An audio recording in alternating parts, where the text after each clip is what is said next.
Hello guys, నా పేరు Maitra Venkata. My channel ఇప్పటికైనా మన ఛానల్ సబ్స్క్రైబ్ చేసుకోకపోతే ఇప్పుడే సబ్స్క్రైబ్ చేసుకోండి. పక్కన బెల్ ఐకాన్ ఆల్లో పెట్టుకోండి. నా ఫర్దర్ వీడియోస్ మిస్ అవ్వకుండా చూడొచ్చు. చాలా మంది చూస్తున్నారు కానీ సబ్స్క్రైబ్ చేసుకోవట్లా. So please try to subscribe, click the bell icon also. So బేసిక్గా నిన్న సిఎస్కే వర్సెస్ ఎంఐ మ్యాచ్ జరిగింది కదా. ఆ మ్యాచ్ జరిగిన తర్వాత ఇమీడియట్గా సోషల్ మీడియాలో ఎస్పెషల్లీ ఒక particular team fans, RCB fans ఒక వీడియోని వైరల్ చేస్తున్నారు. అదేంటంటే రుతురాజ్ గైక్వాడ్ ఖలీల్ అహ్మద్ దగ్గరికి వెళ్ళినప్పుడు జోబులోంచి ఏదో తీసి ఇంకా తర్వాత మళ్ళీ జోబులో అది పెట్టేసిన దాన్ని చూపిస్తూ బాల్ ట్యాంపరింగ్ చేశారు, సిఎస్కే టీం బాల్ ట్యాంపరింగ్ చేశారని చెప్పి ఒక వీడియోని అయితే స్ప్రెడ్ చేస్తున్నారు. ఇట్ ఈస్ వెరీ క్లియర్ అని పెడుతున్నారో అసలు అక్కడ ఏమి క్లియర్గా లేదు. వాళ్ళు ఏదైతే ఒక 9-10 సెకండ్ల క్లిప్ పెట్టారో సోషల్ మీడియాలో షేర్ చేస్తున్నారో దాంట్లో ఏమీ కనబడట్లేదు. బట్ జోబులోంచి ఏదో తీసి మళ్ళీ జోబులో పెట్టినట్టు కనబడుతుంది అది రుతురాజ్ గైక్వాడ్. సో దానికి it's very clear, it's evident ball tampering already ఫిక్సింగే చేశారు. ఇంకా మ్యాచ్ ఫిక్సింగ్, ఇంకా వీళ్ళకి బాల్ ట్యాంపరింగ్ పెద్ద లెక్క అది ఇది అని చెప్పి మాట్లాడుతున్నారు అనమాట. సో ఫస్ట్ ఆఫ్ ఆల్ అసలు అక్కడ ఏం జరిగింది థింగ్ ఏంటంటే వాళ్ళకి చూయింగ్ గమ్స్ ఉంటాయి. ఎందుకంటే వాళ్ళు గేమ్ ఆడుతున్నంతసేపు కూడా వాళ్ళ నోరు కంప్లీట్గా డ్రై అయిపోతూ ఉంటుంది. సో అందుకనే ఈవెన్ బ్యాట్స్మెన్స్, ఫీల్డర్స్ అందరూ కూడా చూయింగ్ గమ్ నములుతూ ఉంటారు. అంటే ఆ వాటర్ అనేది క్రియేట్ అవుతూ ఉంటుంది. సో దట్ హైడ్రేట్ అవుతూ ఉంటారని నోరు పొడిబారిపోకుండా ఉంటుంది. అది పరిస్థితి.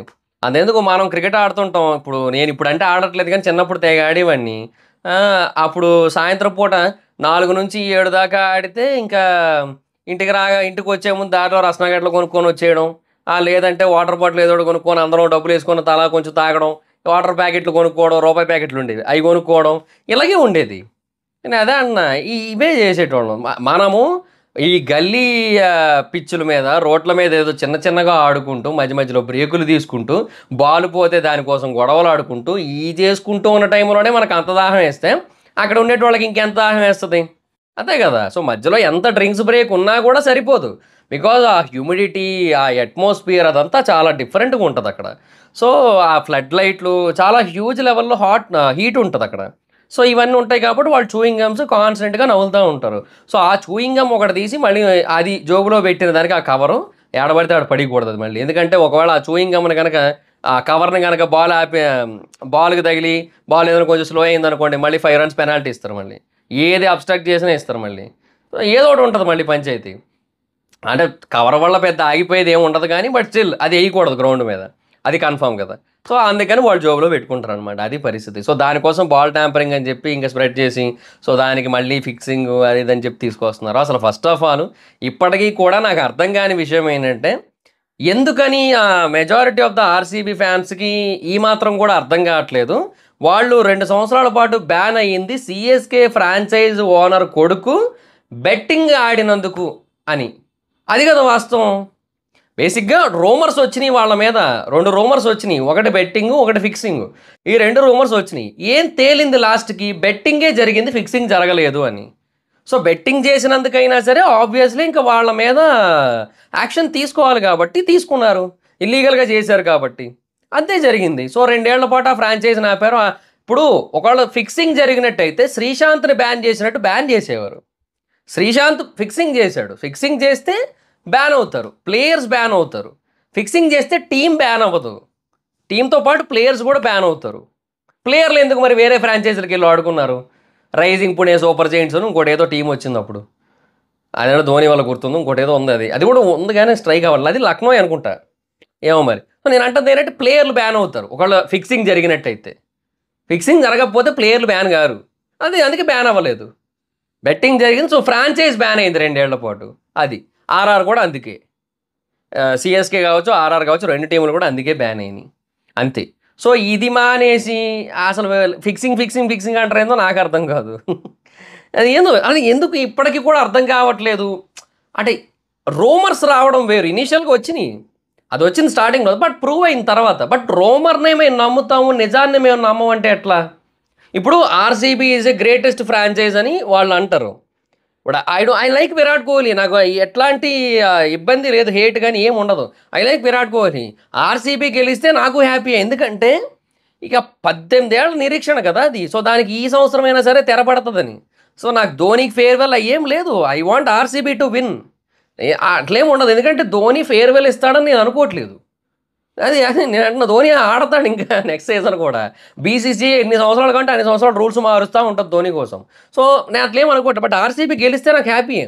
బట్ నేను అంటుంది ఏంటంటే ఎందుకు ఇలా ఆలోచిస్తారంటున్నా. అది ఏందో మొత్తం ఫ్యాన్స్ అందరూ కూడా కొంచెం ఆ రూమర్స్‌ని నిజమని నమ్ముతూ ఉంటారు. ఆర్‌సీబీ టీమ్ గ్రేటెస్ట్ టీమ్ అంటారు. బట్ ఇప్పుడు వేరే వాళ్ళు రియాలిటీ ఏమంటారు? ఇప్పుడు ఒక్కసారి కూడా కప్ గెలవలేదు కదా! సో, ఎలా గ్రేటెస్ట్ టీమ్ అవుతది అంటారు. సో, ఇప్పుడు వీళ్ళు మాట్లాడేది ప్రాక్టికల్‌గా ఉంటది. ఒక్కసారి కూడా గెలవలేదు కదా! ఇప్పుడు ఎంఐ, సీఎస్‌కే ఈ 2 టీమ్‌లు కూడా 5, 5 సార్లు కప్ గెలిచాయి. రోహిత్ శర్మ అయితే 6 సార్లు గెలిచాడు. అంటే వేరే టీమ్‌లో ఉన్నాడు ఆ టైంకి. సో, అట్లా 6 సార్లు కప్ గెలిచాడు. సరే ఎంఐ, సీఎస్‌కే టీముల కోసం మాట్లాడుకుందాం కాబట్టి. సో, 5, 5 సార్లు గెలిచాయి కాబట్టి సో, వాటి గురించి ఈ మాట అంటారు. అది ఓకే. మొత్తం జరిగిన 17 సీజన్‌లకి. సో, వీళ్ళే 5 సార్లు పంచుకున్నారు. అది మరి పరిస్థితి. సో, బట్ నేనంటుంది ఏంటంటే ఇప్పుడు ఆర్‌సీబీ అనేది గ్రేటెస్ట్ టీమ్ ఎలా అయింది? Just because of Virat Kohli. Just because of Chris Gayle. Just because of AB de Villiers. So, వాళ్ళు ముగ్గురు ఉన్నంత కాలం అదొక ఎమోషన్ అసలు. వాళ్ళ ముగ్గురు కలిసి బ్యాటింగ్ ఆడుతుంటే చూడడానికి 2 కళ్ళు సరిపోయేవి కాదు. అన్‌ఫార్చునేట్‌లీ క్రిస్ గేల్ ఇప్పుడు ఆడట్లేదు. కోహ్లీ ఒక్కడే అలా కంటిన్యూ అవుతున్నాడు. అంతే ఇంక పరిస్థితి. సో, ఇంకెవరు ఏం చేస్తారు? సో, ఎప్పుడైనా ఒకటి మాట్లాడితే అది ఎయిదర్ నిజమై ఉండాలి. లేదంటే ప్రాక్టికల్‌గా ఆర్ లాజికల్‌గా అయినా సరే అవతలోడికి నిజం అనిపించాలి. బట్ అలా ఏమి ఉండదు. అదే నాకు అర్థం కాదు.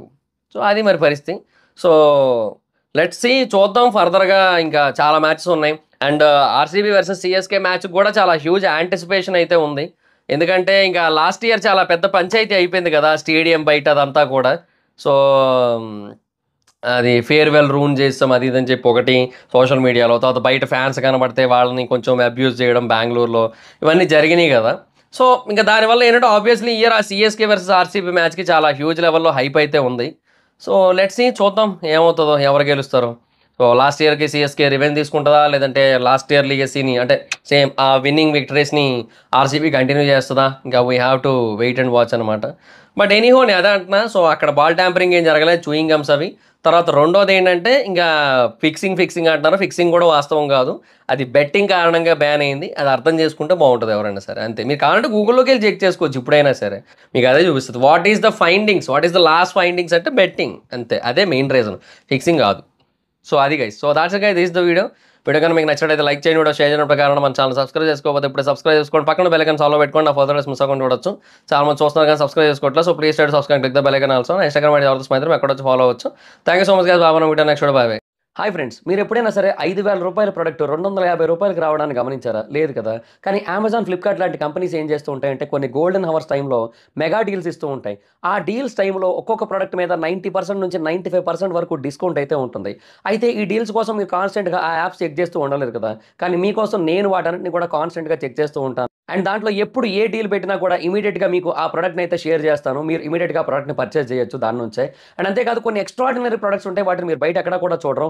వాటి గురించి కూడా నేను మీకు షేర్ చేస్తాను. మీరు సింపుల్‌గా చేయాల్సింది ఒకటే.